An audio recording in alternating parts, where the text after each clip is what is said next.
Sometimes we think we need to make sense of Bible verses that we're reading as if they're just standing there by themselves and they're not part of a larger whole.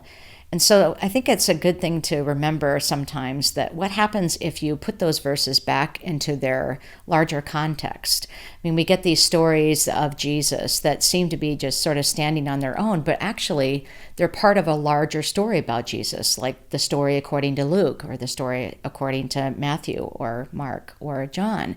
And so if you're reading a passage, if you're thinking about a passage and looking at a passage, one of the things that you can think about is the way in which you maybe see some of the themes that are in that passage throughout the entire gospel, throughout the entire story.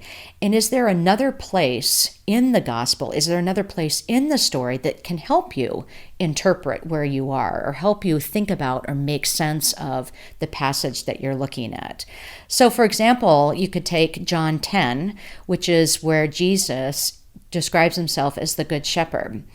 And we love that image. We love that idea of Jesus as the Good Shepherd and what that means.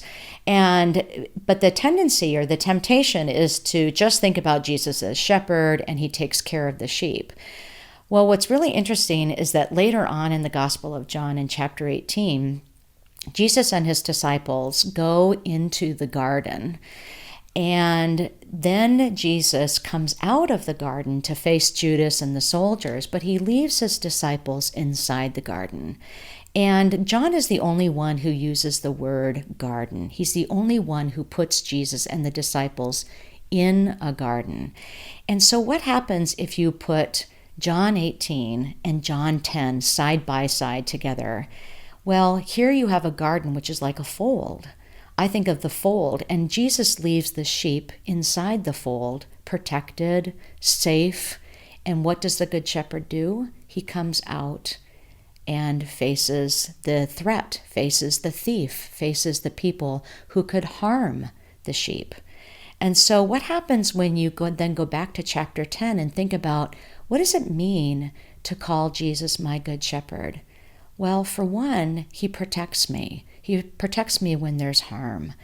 And so the next time you're thinking about reading a text and thinking about what a story means, maybe then think about the story in its larger whole and how that can help you make sense of it.